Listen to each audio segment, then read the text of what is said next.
Hello everyone, my name is Paul Revere. I want to welcome you tonight. Well, you know, I'm not really Paul Revere, he's dead. But I portray Paul Revere. How about a round of applause for our host, Terry Engano? Terry?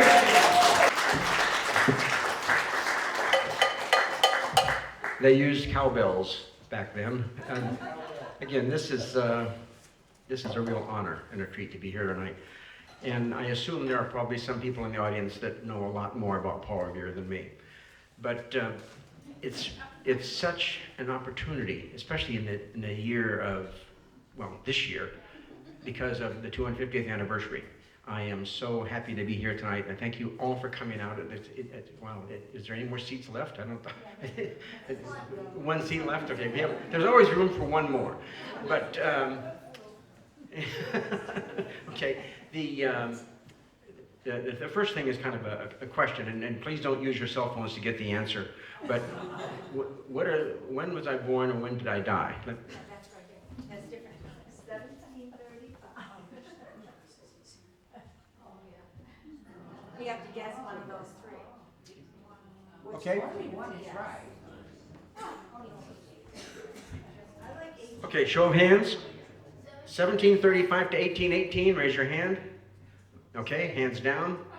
1731 to 1801, raise your hands. Okay, hands down. 1735 to 1802, raise your hands. Who knows the right answer for sure? You. The what? You do. I do. I didn't remember the exact day I died because I was retired at the time. But the first one. So how old was I? Do the math. 83. And I retired about 80, right in there. And my son, well, long story. And we'll get into that. But that was the first thing. So the second thing is,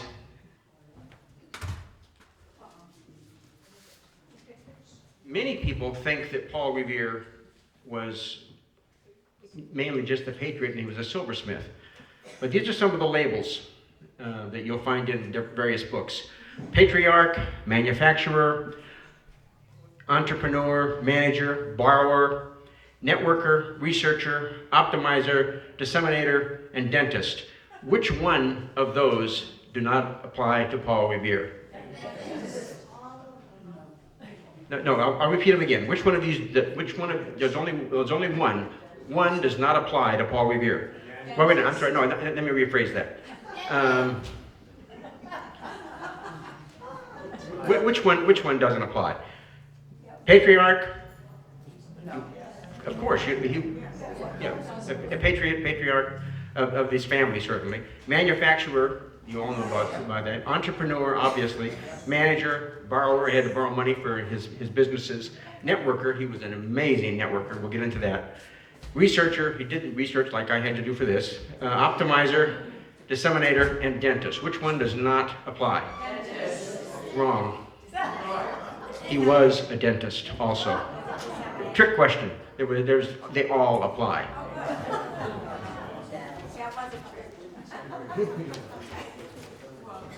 In the battle, yes. Did he do Washington's dentures? Did he do what? Did he make Washington's dentures? Because George Washington did dentures, right? I'm 200 plus. I can't hear. Okay. But the important point about Paul Revere is that he lived in very interesting times, and you can't really separate Paul Revere without thinking about the American Revolution. There were actually two revolutions going on at the time. We'll get into that. But in the Battle of Lexington, 1775, the colonial militia were known as the Minutemen. They fielded blank number of men to defend Lexington. On the British side, there were about 250 soldiers. Raise your hand if you think there was 50. Raise your hand if you think there were 70. Raise your hand if you think there were 87. According to Subtori.com, there were 70. 70 on the field. And then, last question, there are 3 inaccuracies in Longfellow's poem. Does anyone know what the 3 are? There's at least 3. Yes, I on the other shore will be. That's not correct. that's another one. Okay, that's a 4th one.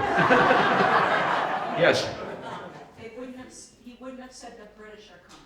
exactly, because everybody was British. Well, almost all the colonists were British. There might have been a few other people, but you wouldn't say, you know, the Americans are coming because we're all Americans. You know, they're the British. He might have said the redcoats are coming or the regulars are coming, but he wouldn't. It doesn't make any sense. He would say the British are coming.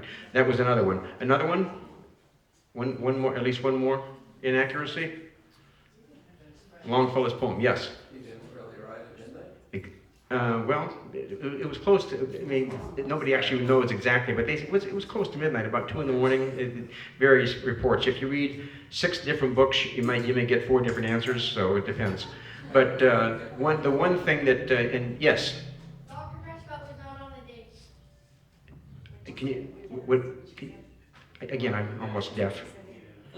What did he say?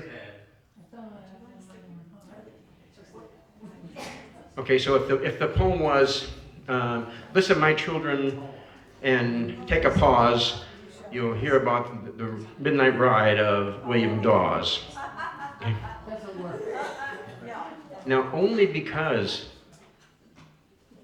Longfellow wrote this poem was Paul Revere popular. In today's, he was just another person during his lifetime. In fact, I have his obituary. Is there anyone that could read his obituary so you know I'm not making it up? You want to read it? No? Is there someone? Can you come up and read it? So this is the obituary. It's got the arrow pointed down here. And your name, please? Elin Lee. Once again. Elin Lee. Elin?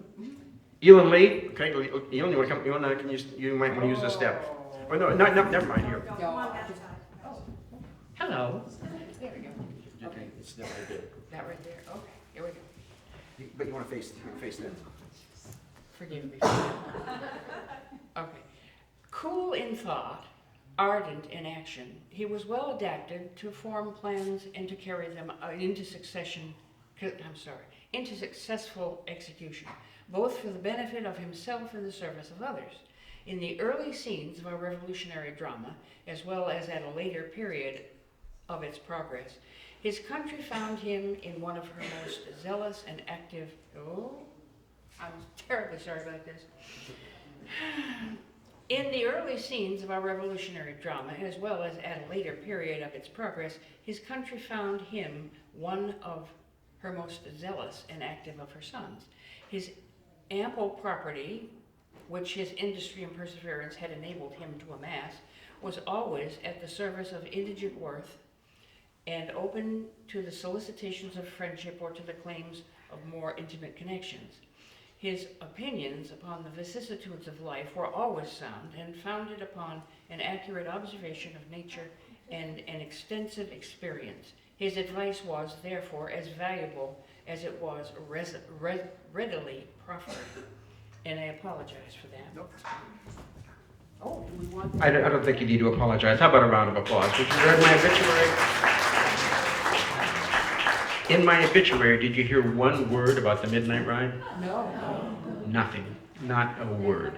Nothing. And then they skipped out here. They said, well, they called me a few things that weren't very nice, but there was absolutely nothing in his obituary that would indicate that he was going to be as famous as he is today.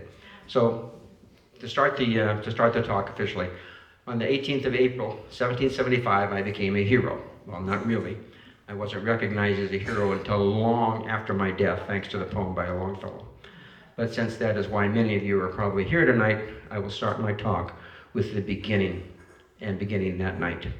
Shortly after 9 p.m., I responded to a summons from Patriot leader Joseph Warren. Warren's spy had just confirmed some gossip that set the town on fire, not technically on fire. A force of British regulars assembling on the Commons would soon march to Lexington to capture Sam Adams and John Hancock. Within the hour, I was on the move. After asking several friends to notify waiting allies in Charlestown by lighting 2 signal lanterns in the steeple of the Old North Church, I met another 2 colleagues at the waterfront and retrieved the concealed rowboat. So in other words, the message, one if by land, two if by sea, that was not for Paul Revere, that was by Paul Revere. So you studied fifth grade. You studied Paul Revere in third and fifth grade, the Massachusetts Cultural Curriculum. So it's one if by land, two if by sea, three if by air. No. Very good, very good. All right, so the water boat. So with the muffled oars, we rowed north across the silent Boston Harbor toward Charlestown Landing, and we cloaked ourselves in the shadow of this British warship. Charlestown Patriots provided me with a, quote, a very good horse. It wasn't my horse. And I raced toward Lexington, stopping to wake Patriots along the way. I soon ran into one of the many British patrols, but maneuvered the first pursuer into a clay pond and left the second in the dust. By midnight, I reached Hancock and Adams, who decided that the true purpose of the British regulars must have been the capture of ammunition and the cannons at Concord. So with true companions, I rode toward Concord, but a second redcoat patrol captured me, interrogated me at gunpoint, and took my horse. So I never really, as Longfellow's poem says, I made it to Concord. I never made it to Concord. I'll get into that in more detail lately.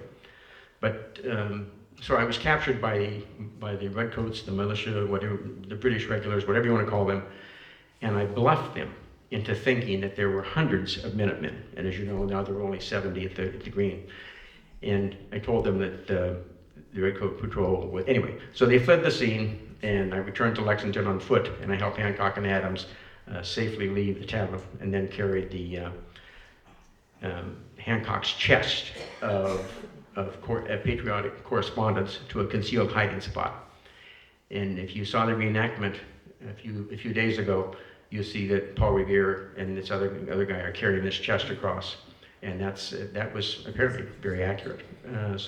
And as I struggled to lug this massive trunk into the woods, I heard a single shot, and it rang out across the Lexington Green behind me, and that was, of course, followed by mayhem, and the start of the American Revolutionary War had begun.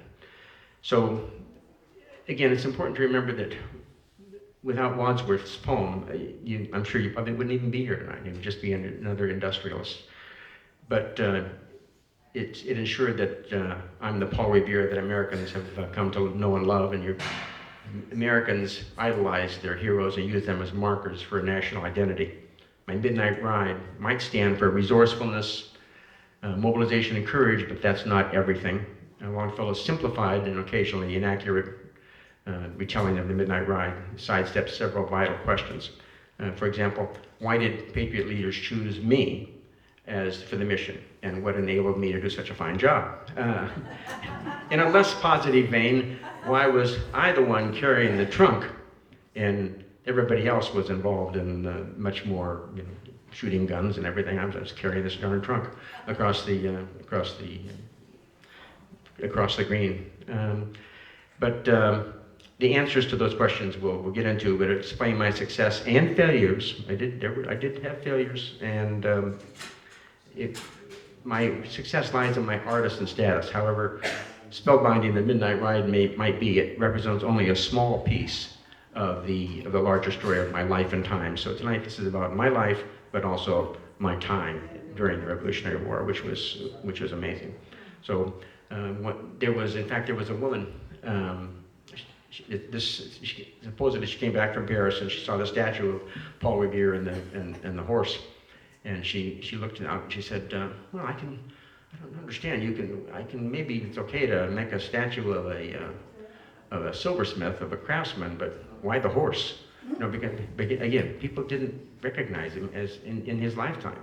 So some of you may have already accomplished something that if somebody writes a poem about you, or they make a YouTube video about your life and embellish it, maybe you'll be famous in 100 years or 200 years as well. So maybe YouTube won't exist, but the next YouTube 2 or whatever you want to call it. But the point is, you never know in lifetime what impact you have on people. So all of you have probably done some great things, and some people remember the great things you did. Most people remember, in the eulogies, there's the eulogy virtues and the resume virtues. And the eulogy virtues is what you talk about at your funeral. The other resume virtues, that's what you put on your paper, like, Paul Revere was all these other things, manufacturer and silversmith and all this other stuff. So it's important to remember that if you do good now, people might remember you later. So it's, but you never know. It's life. But that's what makes it fun. So the fact that the silversmithing, that was only just really the tip of the iceberg. I did a lot of other things. And my career was really as a craftsman, a manufacturer, and an entrepreneur. I was really, at the time, probably ahead of my time. So on the 18th of April in 1800, 25 years after my midnight ride, I embarked on my final ride, if you will, in a manner of speaking, on behalf of my country. In the years following the Revolution, I tried and failed to ascend to the gentry class by becoming a merchant or federal appointee, and then successfully redirected my efforts into manufacturing. So I always wanted to be a part of that gentry class. I really wanted, that was my goal. I wanted to be, I'm here, and I wanted to be here with the gentry. But, so I focused on manufacturing. Never content to rest on my laurels, I added new equipment, processes, and product lines to my business throughout my life, beginning with a more mechanized approach to silverworking. I branched into iron casting, bronze bell and cannon casting, and the large-scale production of copper bolts and spikes for clients that included the young American government. By April 1800, at the age of 65, I set my sights upon the most advanced, elusive, and urgent technological limitation facing the young Navy Department: rolled copper sheeting. If I could master the complicated production process, I would enrich myself while helping my nation field a strong Navy in a time of international turmoil. Success depended upon my ability to apply all the resources that I had amassed over my long career: technological skills, machines and knowledge, a pool of skilled laborers, because I employed up to a dozen, as well as practical managerial experience, investment capital for the purchase of property and new equipment, and the ability to secure supplies of environmental resources such as raw materials, fuel, and water power. The story of my success, as well as the failures that surrounded it, provide the focus of my time with you here tonight. Now again, my last ride received less attention than my earlier patriotic service due to its complexity and lack of drama. In history, as in life, beginnings and endings often intertwine, and it becomes difficult to point out to one event, to one essential moment that defines a person or an era. So did my successful copper rolling experiment take place on the unrecorded date when a first sheet of malleable copper emerged from my mill? Maybe that was the start date. Or maybe from my meeting with the Secretary of the Navy, Benjamin Stoddard, in 1800, when I first received the contract to roll copper. Should we celebrate the moment when I first hit upon the idea to roll copper, or when I painstakingly gathered sufficient experience from my many earlier endeavors to understand the concept of annealing, work hardening, and malleability? So Longfellow chose me as his subject wisely. His rousing poem succeeds because it describes an event of finite duration and obvious impact, whose revolutionary context is immediately understood and appreciated by all American readers. The story of my artisan and manufacturing exploits is not as simple or unequivocal as Longfellow's great work and my halting attempts at poetry, if you can call it that, if you read some of the poems. I was never a good poet, but I wrote a poet when I was courting Rachel. Anyway, it's a separate issue. We have a child here tonight, we're not going to get into that. But throughout my life, I benefit from a combination of external factors that focused on America's voyage toward industrial capitalism. The voyage toward industrial capitalism. And to put it more simply, I lived in exciting times and acted accordingly. I lived in exciting times and acted accordingly. Late 18th century Americans undertook two simultaneous revolutions: a political struggle against the British, that you all know about, and the ongoing Industrial Revolution that transformed all aspects of its society and culture. I had the rare opportunity to play a pivotal role in both revolutions, and the synchronicity of these great social upheavals was no coincidence. Freedom from British regulation inspired a number of manufacturing endeavors, as well as a general spirit of enterprise and experimentation. America's growing population, maturing market economy, precedent-setting government, tumultuous relationship with European powers, fluid and ill-defined social classes and nascent manufacturing institutions produced a turbulent and uncertain climate. My intelligence, drive, and creativity allowed me to identify and seize the opportunities presented by my surroundings. I adeptly learned new technologies, networked, and sought new business ventures, even at times when my operations flourished. So even when things are going good, I always tried to find something more, something new, something different, to make a difference. Versatility was perhaps my most defining and prevalent trait, and it allowed me to circulate freely in the worlds of mechanic and merchant, politician or political person and patriot. And the versatility and the consequential social mobility helped me make such a compelling historical subjects. In other words, I walked in many worlds. The ability to go back and forth as an artisan, as a patriot, and do all these other things, and everything just happened just at the right time. So my life's work helped America close the technological gap with Britain and move the nation closer to the ideals of industrial capitalism. Similarly, my growing professionalism in both technical and managerial arenas became a microcosm of America's. My ability to epitomize larger national trends seems somewhat peculiar if one considers that I was a highly atypical American in almost every way.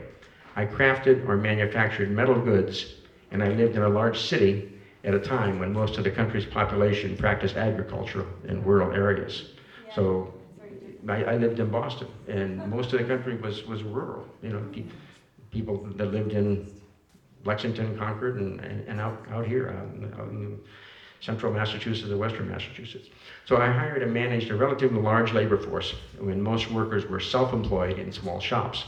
And yet the minority segment of the population that I did represent formed a dynamic and growing constituency that played an essential role in political, economic, social, and technological movements throughout America's history. So in my humble opinion, I offer one valuable credential that makes me a wonderful historical subject. I was a meticulous and literate pack rat. with accounting organizational practices that many of you would claim were ahead of my time. Okay, Paul, what was a typical day like? On any given morning, I would grab my notebook and jot down instructions for making silver paste or the recipe for mud of a bell mold next to a doodle of a furnace design, or maybe an informal labor agreement specifying the salary and terms of service for one of my workers. When clients arrived, I opened my waste book. It's a record book used to document orders taken, payments received, or goods dispensed. Every few months, I tallied up the waste book entries for each client in a ledger, recording all payments and the value of my goods received in order to compute my accounts receivables. On many days, I traveled to the dockyard to take orders from the naval purchasing agent or discuss contracts already in progress. And on my way home, I might make a visit to the bank to make it either a deposit or a withdrawal, depending on how things were going that month. After dinner, or as time permitted, I drafted a few letters in my letter book. It's a bound volume that allowed me to polish up on the writing in each piece of ongoing correspondence before I copied the final version into a pristine sheet of paper that would be mailed. These letters ranged the gamut. Some were personal messages to family and friends, letters soliciting raw materials, requests for loans or payments of past debts, some people didn't pay on time, responses to customer complaints, or the exchange of technical advice with fellow practitioners. All of these activities generated a paper trail, and my surviving correspondence and business records, along with those of my sons and other family members, now occupy several shelves at the Massachusetts Historical Society. Raise your hand if you've been there. Did you see all my letters? And there's a ton of stuff. It's very, I was really good. And I'm the most humble person in the room. But collectively, the Paul Revere family papers, 57 volumes and boxes of loose manuscripts provide an invaluable study of pre- and post-revolutionary business and manufacturing. Again, the Revolutionary War, industrial capitalism, together at the same time, going on together. So in spite of the great size of this collection, I could not and did not document everything. I never recorded any information that I considered a trade secret. For example, I would write down it or anything that struck me as obvious or banal, and never guessing the inestimable value of that information today. I didn't think about it. It wasn't necessary to write it down. Everybody would knew that.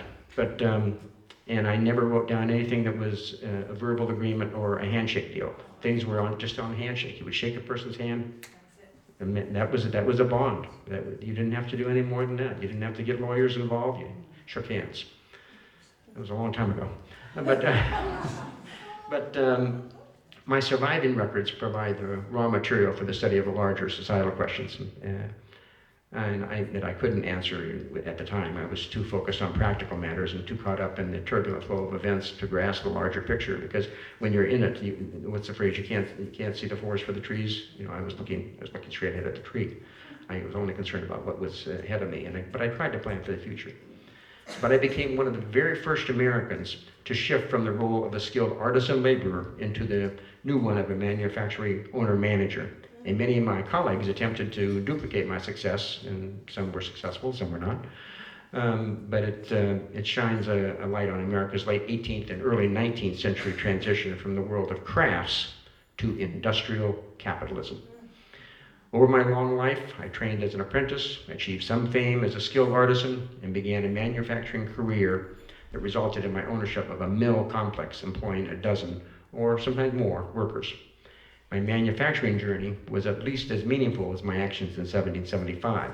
My revolutionary ride became the stuff of legend, but my metallurgical ride created a legacy not only for my family and business, but for my community and nation, basking in the first days of the impending industrial dawn. Has anybody been to the Paul Revere House in Boston? Awesome. So you saw some of the artifacts there, some of the Paul Revere bowls and different things. It was amazing.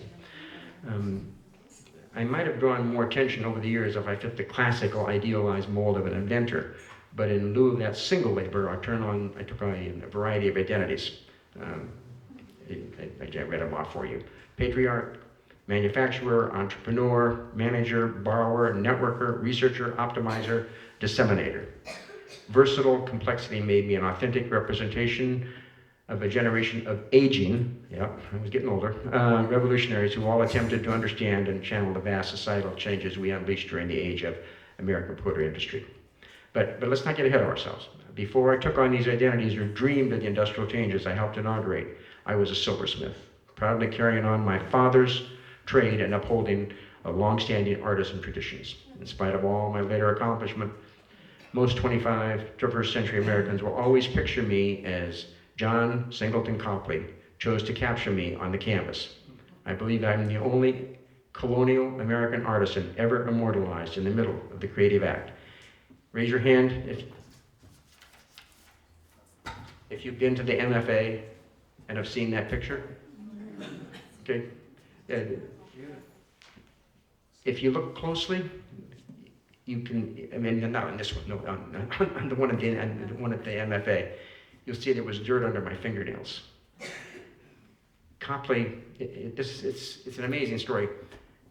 He owed me some money for I'd done some pieces for him, and he owed it to me. And we talked about, you need to pay up. And he said, well, how about if I do a portrait instead? And this was back when barter was a big deal. So he said, well, I'll do a portrait. And you pose for me, and anyway, they agreed that they would take the painting of him in his shop.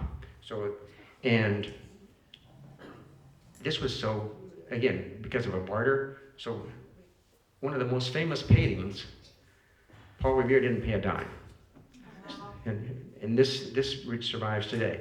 And if you look closely, it shows him staring, at the right directly at you, that piercing gaze that he has, and he's looking at a teapot, but it's not engraved yet, but it's a perfect teapot that he obviously had crafted. And the fact that, I got all dressed up tonight because you're here, but you would never see me this fancy. It was just, I just had my regular puffy shirt without all the frills and everything. I didn't dress fancy because that wasn't really me, but because you're here tonight, I dressed up. But,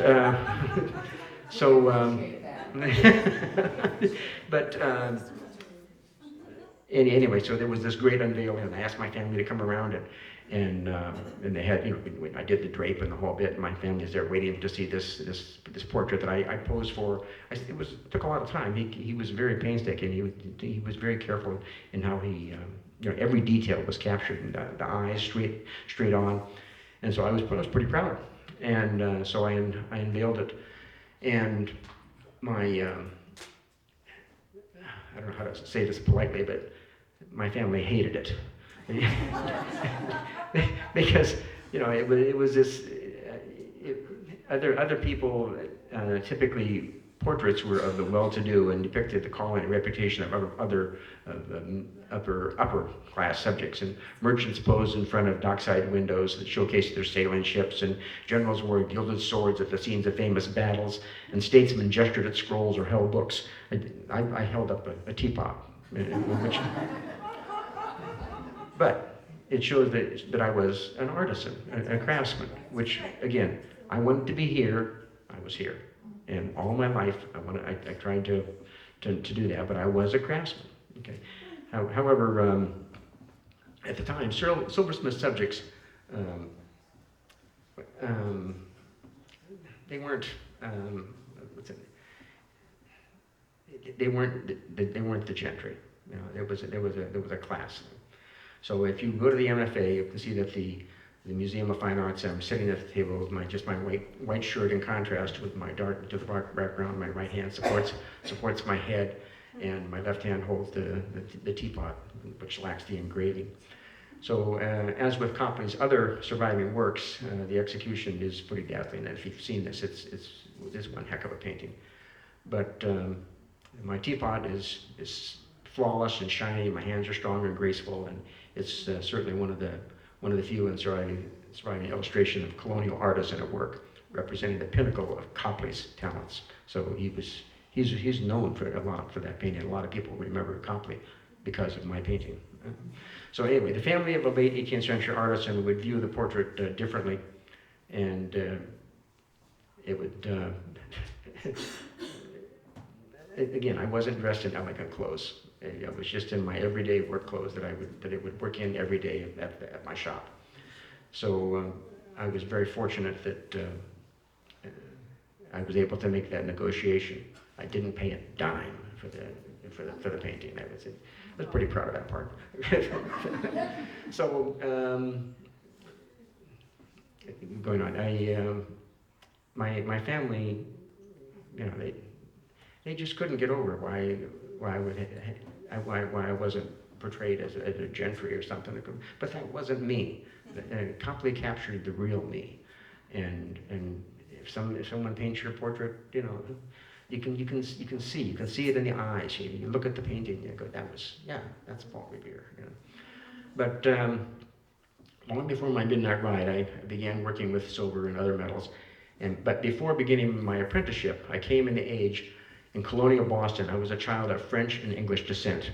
I was born in December 1734 to silversmith Apollos Revere, a first-generation French immigrant, and Deborah Hitchborn, a daughter of a family fairly well off, a New England family, and the relations between both of those two sides offered me an early understanding of social classes and privileges. My mother's branch of the family, their family tree dated back to the beginning of the colonial settlements. The Hitchborns migrated from England to America in 1641, and by the 18th century owned and lived on a small wharf in Boston's North End, but it was too small to even warrant inclusion on contemporary maps. So my father, Apollos Revere, Apollos Rivore, the last name was spelled Rivoire. My father was born in 1702 in the Bordeaux region of southwest France. The Huguenots, who were the Calvinist Protestants, majority of the region, had a long history with religious and political strife. with the Catholic kings of France causing hundreds of thousands of Huguenots to leave France beginning in the late 18th century. Only a few thousand, including my father, immigrated to British North America. My father traveled to Boston in late 1715 or early 1716, it's not real clear, and he became an apprentice to John Coney, C-O-N-E-Y, the first American silversmith of his day. So my father studied, and he was an apprentice to John Coney. So the John Coney, this phenomenal guy, taught my father, and my father taught me. But I was very fortunate that this great person taught my father, and then my father could teach me. So my father established his own silversmith shop in the 1720s in Dock Square near the center of Boston, and anglicized his name to Paul Revere. And this is a quote in some of the books: "Merely on account the bumpkins should pronounce it easier." So just change your name to make it easier. He died young in 1754, cutting short my apprenticeship and thrusting a family worth of responsibility upon my shoulders at the age of 19. So again, my father died when I was 19. And at the time, I was in the middle of this apprenticeship. And I hadn't, it was 19. You figure out, you do the math. And all of a sudden, you've got this responsibility for a family because I was the oldest. But I literally followed in his footsteps, serving as an apprentice under his watchful eye, and I mimicked his techniques, and I practiced with his tools, and I waited the day when I would work alongside my father as a fellow master craftsman. So while my formal education began in the classroom and continued in my father's silver shop, my broadest learned experiences took place in countless conversations and interactions in many locations across Boston's North End, a Marine-centered working and middle-class neighborhood at the time. Boston resembled an English market town with its dark and narrow, winding cobblestone streets, numerous shops, and large artisan population. So there were a lot of people like me doing small things, and I encountered my father's employees, his clients, his colleagues, my family, intermingled with practitioners of many other trades such as shopkeepers, teachers, members of the clergy, and I could not fail to notice the less fortunate individuals, ranging from the poorest laborers to those dependent on town for support for housing, firewood, medical treatment, or other expenses. Though ongoing contact with my Hitchborn grandparents, uncles and aunts and cousins, as well as the less frequent encounters with merchant lawyers, doctors, and government officials, I received a tantalizing introduction to a different Boston, a luxury-filled intellectual world comprising greater economic and political power. So my personal and professional interactions constantly highlighted my city's close connection to England, the source of soldiers, government policies, artistic styles, and all sorts of imported goods. These projections of far-off mother country had a far more visible impact on my life than the local farms and fisheries that provided my food. So by the middle of the 18th century, the British Empire was the top. The British Empire was considered, well, you know the history, but it was considered amazing. So going back to my apprenticeship, I began my apprenticeship from my father when I was 13, and I was joined 5 years later by my younger brother Thomas.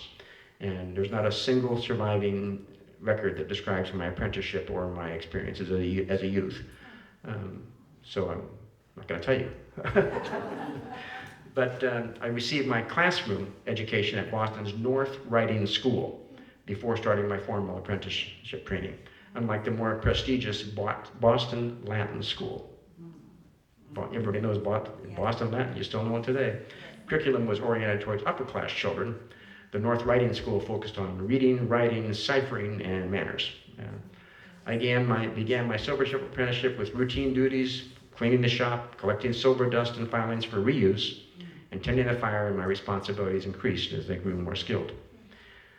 My craft skills developed from the process of organized and open-ended repetition, doing the same thing over and over and over, which allows apprentices to observe their progress, learn from their mistakes, and apply their existing knowledge in new directions. But my apprenticeship taught me a lot more than just a set of solo working techniques. From my lessons, my father's example, and the conversations of other apprentices, journeymen, master craftsmen, and customers, I learned what it truly meant to be an artisan. Because I was an independent master craftsman, I realized that my future lay largely in my own hands, and the practices I witnessed in my father's shop served as a model for my choices and values. You all learn from your parents. Sometimes you learn what not to do. But many of the artisan traditions reproduced in colonial America had more in common with industrial practices than one might think.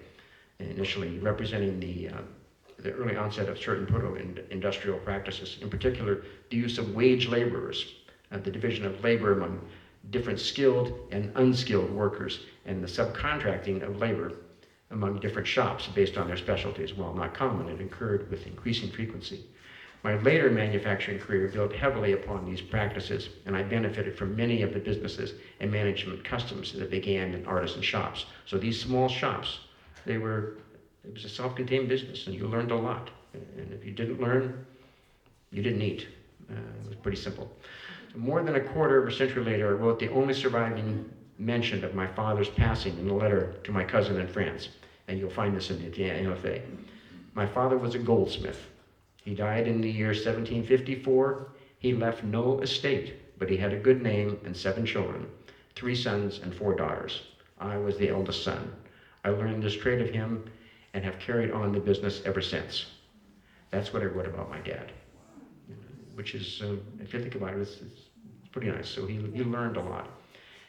And not this or any of the other things you read about can describe how I felt during that period. Here I was this young 19-year-old kid, and Dad died. I had to carry on the business, but at that time it was illegal because I was only 19. It was illegal. I had to be 21 to take the shop. But there was kind of a workaround that people kind of, they didn't totally, but they would have the shop in the mother's name. So that was a possibility. Now it's not clear which one I did, but I got around, one way or another. I got around them. I got around the rules and regulations. And I had to confront the realities of management. Again, I'm 19, managing my father's business, and he worked all of his life. So even if I hadn't managed all of the technical aspects of silverwork at the time, I now had to learn the business and keep the shop profitable during the economic downturn that was still gripping North America since the end of King George's War in 1748. Initially, the going was tough. And my now widowed mother, Deborah Revere, made her first payment in rum, cash, and a silver thimble. And I paid some of the next quarter's rent by making 10 rings for our landlord. My business had a slow start following my father's death, one of the slowest periods of business in the period covered in my shop records. So again, my poor mother paid with what she had, and it was the barter economy. We couldn't pay the rent, bottom line. They had no money. Well, we had some, but we didn't have enough to pay the rent. So fortunately, I could draw on several powerful assets. So I inherited all this knowledge and training from my father, but I had a fully stocked silversmith shop containing all the tools I needed for at least the next 10 years, and for some equipment, including my father's molds, which I used my entire career. So I used Dad's molds the rest of my life when I was doing silversmithing.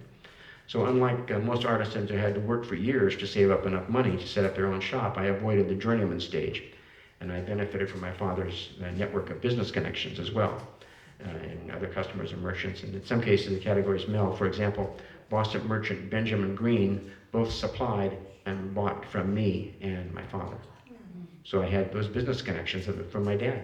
So he left me more than just the molds and different things.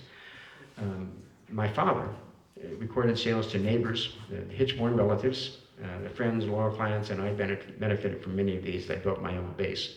And the importance of networks in early America can't be exaggerated, because the ability to forge connections and identify new communities that might yield new customers and allies played a major role in my rapid success. You know, as if you have your own business, networking today there's all kinds of organizations where they meet 7 o'clock in the morning to network with different people and everything.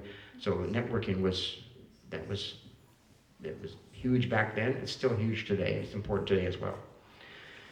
The idea of a single person going out and just putting an ad on Craigslist or something. That doesn't make it. You can't make a business out of that. You have to have more. So, but in the late 1950s, when I first entered the field, I had to continue my technical and managerial education on the job while I was supporting a growing family in an uncertain economy. And by the eve of the revolution, I had enjoyed a pretty solid reputation, large and steady sales, and even some other time for pursuits in different organizations. So I turned 21 in 1756, and I could finally run my father's business in my own name, formally joining Boston's silver working community. But instead of launching my career in silversmithing, I enlisted in the Massachusetts militia that same year as a second lieutenant in the artillery train to fight in the French and Indian War. And some of you say, well, so you shunned your duty as you didn't support your family, you joined the militia? You know, what sense did that make? Well, actually it made a lot of sense monetarily. As an artillery lieutenant, I earned £5 and 6 shillings and 8 pence per month, an ample cash wage, roughly double of a typical enlisted man. In 6 months, I could earn £32 or 2 years' rent on my family's house, more than a novice silversmith market would make. So I made a lot more money by doing that. I joined the only artillery unit in the Massachusetts force. It was an elite group of skilled group, twice the size of an infantry company, all at a prestigious rank, and a good age. So impressive military titles carried over to my private life as well, as illustrated by my many instances of being referred to by my militia title. I remained in the military until November 1756, and although my regiment at Lake George never took part in combat, I learned enough about military matters and artillery usage to lay the groundwork for military service during the Revolution and post-revolutionary cannon casting work. In addition, experience in the condescending attitude and the British soldiers altered my perceptions of status. And you know, that song that you heard at the beginning, Yankee Doodle Dandy, that was a British redcoat regulars, a British song that made fun of the colonists, Yankee Doodle Dandy. And then, but over time, people adopted it, and today you all think it's a fun, you know, it's Yankee Doodle Dandy. The British were making fun of us, the colonists. So in 1757, less than a year after returning from my military service, I married Sarah Orne of Boston, who also moved into the cramped house with my mother. And less than 8 months later, Sarah gave birth to our first child. Don't do the math. She was pregnant, we got married. My daughter was named after my mother, Deborah, or Sari, as I recorded in the family library. And Sarah gave birth to a new child every second year for the remainder of her life. I was a busy guy. With the family, including a new wife, dependent upon me and my military adventures behind me, and a master craftsman legally running my own shop, I could devote all my time and my attention to my craft. So in 1773 and 1774, I began receiving aid from my most important and valuable apprentice, my oldest son, Paul Jr. Paul Jr. never really achieved my artistic or technical skills, and judging from the pieces that are around today, they weren't as good as mine, but he did the best he could with what he had, you know, but he provided me with services well beyond those of ordinary apprentices, and sometimes he would look after my entire shop while I devoted more of my time to patriot activities. You know. So I had my son right there, always by my side, or running my shop, and he made it profitable, so I could do other things. So my versatility allowed me to apply my silver working skills to related activities in other fields when the opportunities arose. And colonial America's constant economic upheavals offered me many different opportunities. So when silver scarcity became a big concern in the post-war depression of the mid to late 1760s, I branched into dentistry and false teeth construction. It's true. I mean, read the books, you find it easy. It actually served as a second career for many American silversmiths because it used the silver or gold wires to fasten the artificial teeth. And Dr. John Baker, who was a surgeon dentist, taught me the basics of dentistry around 1767. So looking back at my life, many of my income fluctuations reflect external conditions, such as the occasional recessions that slowed spending throughout the economy, as well as distractions minimizing my shop time. For example, my shop output and income took a dramatic plunge between 1767 and 1770, largely due to my political activities and my many messenger rides on behalf of the Patriot cause, which could take me away from the shop for 10 days or longer. I mean, you couldn't take a jet; you had to go by horse. So business took a turn for the better in 1773-74 due to pre-war speculation and business from British officers. Yeah, I sold to the British. The British officers, the redcoats, they bought my stuff, and they had money, and I was happy to take it.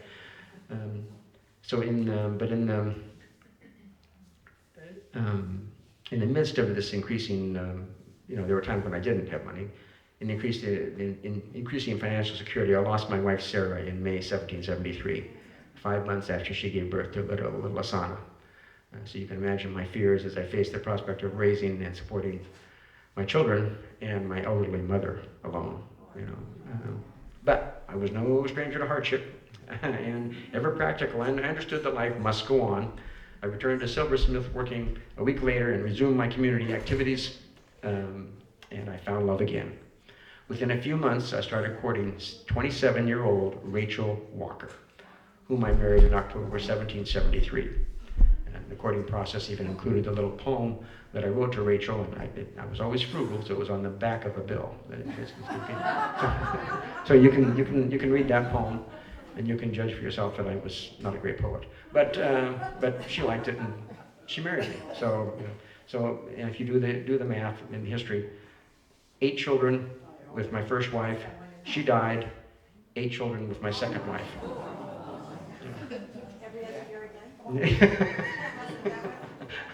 There was a young child when we came. And anybody want to read a poem that I wrote to Rachel? Yes. No, it's not that good. But you'll find it. You can find it. But my marriage to Rachel undoubtedly benefited my entire life. She was. At the time, I had 6 surviving children from my first marriage, not counting the infant Asana, who died 4 months after Sarah. Rachel immediately took up the slack on the home front. In addition to giving birth to 8 more children over the next 14 years, for the next 4 decades, she stood by my side through tea parties, midnight rides, court-martials, and countless other adventures. So Rachel Revere, there's a young lady that portrays Rachel Revere, and she does a whole one-woman show, and she does a good job. You can Google her and find it. But throughout my life, I held important, often leadership positions in many groups associated in associations, including the New Brick Church, activities in and around the North End, artisan groups, the St. Andrew's Lodge, Freemason organization, the Massachusetts Charitable Mechanics Association, and various Patriot affiliations, including the Sons of Liberty, the North End Caucus, and the Long Room Club. So all of these other organizations I was involved in, but there was a reason I was involved in all those other organizations. I consistently converted approximately 20% of the members of each association into my customers. So for example, of the 474 men identified as prominent revolutionaries and members of these patriots groups, I enlisted 122, or 22% of them as clients. While no one group monopolized my sales or allowed me to dominate their own patronage, I succeeded because I belonged to a large number of groups and drew some support from each one. So again, excellent networking. All these different groups, you only get 20%. The 80-20 rule kind of applies, but if you get 20% of the people, there was one group, the Freemasons, contributed the largest number of my customers, accounting for 1/3 of my total client list. And I joined the St. Andrews Freeman Lodge in 1760 and won my first election as Lodge Master by 1770.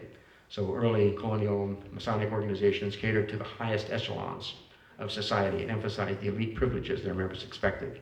Remember, the gentry's here, I'm here.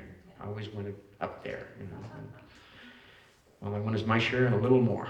But colonial resistance measures didn't produce a dramatic shift in British policy, but it did impact the mother country. By 1770, the new ministry repealed the townshend duties for economic reasons, retaining only a token tax on tea. And as you know, tea became anything other than token in 1773, when Parliament passed a new Tea Act that granted the East India Company a favorable tea monopoly in the colonies. Not surprisingly, this infringement on colonial autonomy provoked a new round of protests that culminated on December 16, 1773, when angry Bostonians, including many artisans and Sons of Liberty, I was a member, dumped 90,000 pounds of tea into the harbor. 90,000 pounds of tea. Obviously, you can tell 90,000 pounds of tea, that's a lot of tea. But that was really the turning point. From then on, the Boston Tea Party marked the point. It was a point of no return in the relationship between the colonies and the mother country. So, listen, my children, you shall hear. On April 17, 1775, Boston became a hotbed of intrigue. 2 days earlier, General Gage had received orders to confiscate any military supplies held by the Patriots and to arrest anyone suspected of treason. Far from being a secret, Gage's preparations to carry out these instructions drew the attention of the Boston resistance, including our watchful intelligence network, who expected something serious. I rode to Lexington the day before my now famous ride, to warn Hancock and Sam Adams that the British might soon attempt to capture them, and we informed the Concord militia that their militia supplies could be in jeopardy. On my return trip, our Charleston contacts initiated an additional measure to ensure that I could get a message out of Boston if trouble arose. British troops could easily lock down the town by blocking both land and sea egress. A guard post at Boston Neck barred anyone from traveling through the one road leading out of Boston, and the warship Somerset watched for any boats attempting to row across the Charles River. And remember, I had to do it in the dark of night and sneak through.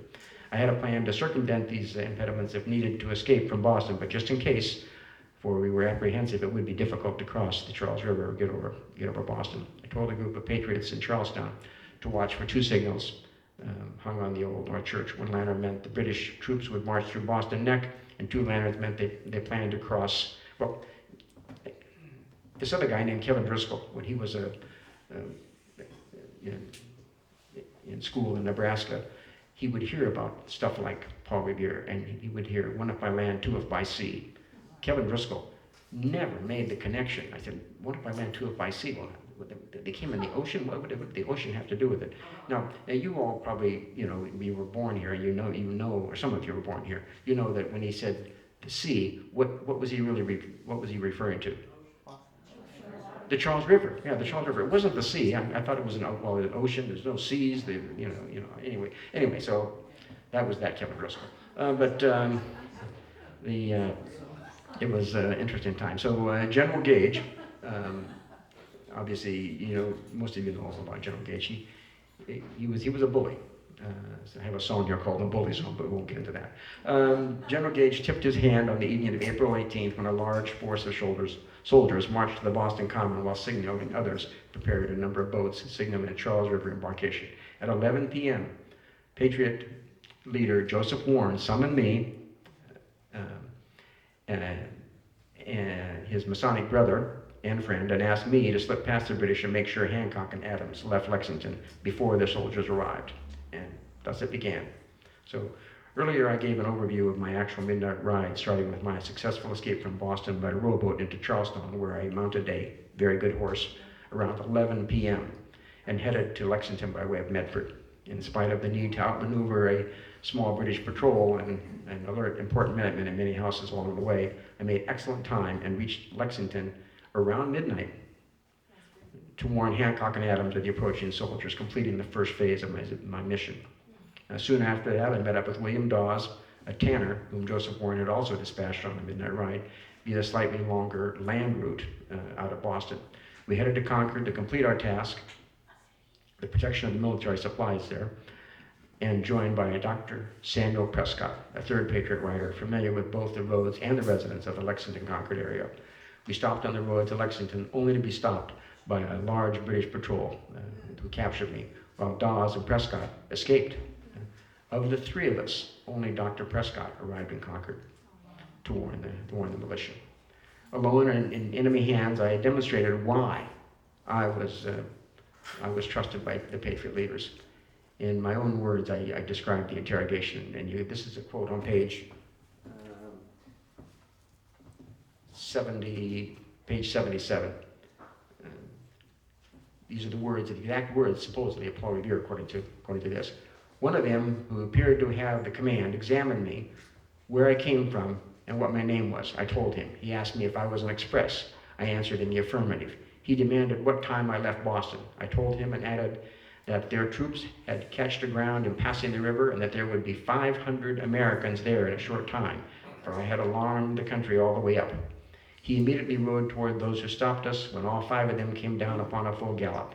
One of them, whom I afterwards found to be Major Mitchell of the 5th Regiment, clapped his pistol to my head, called me by name, and told me he was going to ask me some questions, and if I didn't give him true answers, he would blow my brains up. He asked me those questions, so much of the above. So I was threatened at gunpoint, and I lied I lied. Okay, one child. Okay, again, I said 500 Americans. According to everything I've been able to research, there were only 70 at the Lexington Green. But I bluffed, and they bought it, and I lived, lived to fight another day, kind of thing. And in reality, the British patrol was very close to Hancock and Adams. Well, far fewer than 500 were there. The agitated soldiers, they fell for my ruse and released me or the Senator of Lexington after taking my horse, and in their own words, galloped for their lives. Again, they believed what I said. They thought 500 people, As a final coda to my long night work, I helped John Lowell, Hancock's clerk, carry a heavy trunk of important Patriot papers out of the tavern and into the woods just a moment in advance of the soldiers' arrival. Let me stick on more soldiers' arrival.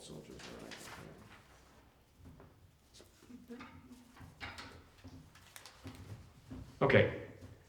What building served as the militia headquarters during the Battle of Lexington? A. Buckman Tavern. B. Sanderson House. C. Clark House. And D. Monroe Tavern. Yes. Buckman Tavern, right? Well, you're correct, but that was where the British were. It was really according to this, during the Battle of Lexington Tavern, the Monroe Tavern served as the headquarters for British Brigadier General Earl Percy and his reinforcements. Several dozen Lexington militiamen also gathered at the Buckman Tavern in the early hours of the morning to await the arrival of the British, according to the Lexington History Museum. And as you know, there's always this controversy between Lexington and Concord and all that stuff, but I'm not from either town, so I'm not going to get into that. So I carried this chest, made it into the woods a mere 100 yards or so from the action when I heard the firing of a single pistol, then 2 more guns, and then finally the roar of many muskets that the Revolutionary War had just begun. We didn't know it at the time, but obviously that was it. And I had no way of knowing that on the 19th of April in 1775 that I had already completed the activity that would immortalize me and outshine the rest of my life's work. In the years that followed, countless observers, patriots, and historians reinterpreted the Midnight Ride and ensuing militia actions in Lexington and Concord in different ways. For example, my compatriots did not approve of my narrative of the ride because of the way I planned certain measures in advance. The Patriot leaders preferred an image of this American innocence in which the British soldiers secretively and provocative actions were only overcome via swift and virtuous American responses. In reality, it was a calculating, cold, never mind. Okay. Patriots kept the names of individual actors secret, which explains why I requested in vain that my name not be included in printed versions of the 1798 retelling of the Midnight Ride. And I did remain silent on this through the end of my life, but myths and heroic inflations of the struggle and everything had taken hold. And I gained, by 1795, I was maybe a local hero, but you read my obituary, not one mention of the Midnight Ride. And that was when I died, and that was the last I remember. So even though I did not become famous, again, this was 1775. I had other pressing matters on my mind. 700 British regulars had begun surrounding the 70 or so militia along Lexington Green, when in spite of orders on both sides to hold all fire, shooting quickly escalated into the melee that killed 8 militia and wounded 9. The British regulars marched on to Concord, where they encountered hundreds of American militia who grew ever more numerous as new companies joined their ranks from distant towns. Now, recognizing that time was not on their side, the regulars wisely decided to return to Boston before matters got worse. Even though the British soldiers received support from a relief force sent from Boston, thousands of patriots arrived throughout the next day and turned the British march back to Boston into an exhausting and deadly rout. By April 20th, more than 20,000 militia had surrounded the town of Boston, trapping General Gage, his army, and many loyalists and other citizens on the inside, and me on the outside. That's the way it works. Following my midnight ride, I searched for the best way to aid the patriotic cause and support my family. I took a forced vacation from sober working for the next 5 years, and I had no way of returning to my shop because the British occupied Boston, and my skills were needed elsewhere. So I ambitiously undertook an array of new activities that include militia leadership, engraving for the Commonwealth of Massachusetts, designing a gunpowder factory, and cannon casting. So I moved in many different directions at once, often switching between one or more tasks while planning my next opportunity. So I began a period of exile from the British-occupied Boston the morning after my midnight ride, lasting until the British soldiers finally left the city in March 1776. The rest of my family joined me in Watertown in a boarding house by mid-May, with the exception of my 15-year-old son at the time, Paul Jr., who I asked to remain behind in Boston to look after the property. And my instructions to my teenage son blended affection and pragmatism. This is what I wrote to my son. My son, it is now in your power to be serviceable to me, your mother, and yourself. I beg you will keep yourself at home or where your mother sends you. Don't you come away until I send you word. When you bring anything to the ferry, tell them it is mine and mark it with my name, your loving father, P.R., Paul Revere. My son was 15 years old. I thought it was pretty amazing that I was 19 and had to do everything. My son, Paul Jr. So beginning on April 20th, 1775, I earned much needed money by contributing to serve as a courier for the Committee of Safety under the direct command of Joseph Warren. Warren exited the town of Boston on April 19th and immediately sprang into my leadership role by coordinating the actions of many independent militia companies encamped around Boston, directed ongoing patriot propaganda, and staying in touch with the Continental Congress and other groups.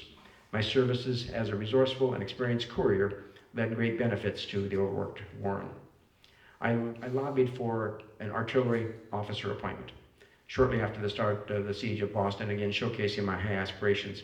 I certainly could have enlisted without delay as a soldier, but officers carried more authority, particularly the artillery officers whose specialized knowledge and control over the military's most advanced technology was added extra prestige.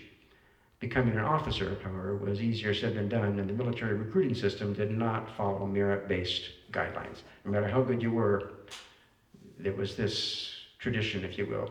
Officers overwhelmingly came from the upper classes of society. So, for example, 84% of New Jersey Continental officers originated in the richest 1/3 of the population, and none came from the poorest 1/3. Across America, nearly all officers were highly respected in their community, if not leaders or sons of leaders. George Washington later made this hiring tendency even more explicit when he told officer recruiters to take none but gentlemen. I wasn't a gentleman. This part is hard. My biggest failure. The following year, I received the opportunity to command an artillery train in a major assault against a British fort located in Penobscot Bay, Maine. In late July 1779, Massachusetts launched a huge force of armed privateers, warships, Marines, Indian allies, militia, and artillery, easily the largest American naval expedition of the Revolutionary War. The expedition misfired almost from the beginning. After some of the ground forces landed and secured their positions in opposition to the British fort, the commanders of the American land and sea forces began arguing over the chain of command and nervously avoided any major actions and continually fortified their positions in lieu of attacking. After squandering the element of surprise, the long-delayed American assault finally took place on August 13th. But soon after the attack began, a British naval squadron consisting of 7 warships appeared in the bay. and I was blamed. We hastily called off the attack and commenced a disorganized retreat that rapidly degenerated into an all-out rout, culminating in the loss of all American vessels and most of the equipment, followed by a humiliating march home. The Penobscot expedition was a fiasco from the start to the finish. The Massachusetts Council relieved me of my militia command shortly after I returned to Boston, and the Board of Inquiry censured me for contributing to the disaster, even placing me briefly under house arrest. I later contended that these attacks and charges against me originated from several other officers who had personal grudges against me. The hint of a scandal devastated my aspirations. Not only could I never achieve a higher military rank, but a dishonorable discharge would cast doubt upon my honor and prevent me from ever entering the ranks of the gentry. So you read my obituary. Thank you for reading my obituary at the beginning. And I retired, and it was tough because my son Paul Jr. died, and so did my wife. So I was alone, and I had not really much to do, but I retired, and I spent the rest of my days alone. But again, I never dreamed that I would be this famous and I could attract a crowd like this on a Wednesday night in Clinton, Massachusetts. But for all of you that think about some of the things that you've done in your life, maybe you've already done yours, or maybe you will next week or tomorrow or next month. There's always the future. Thank you so much, everyone. Have a great rest of the day.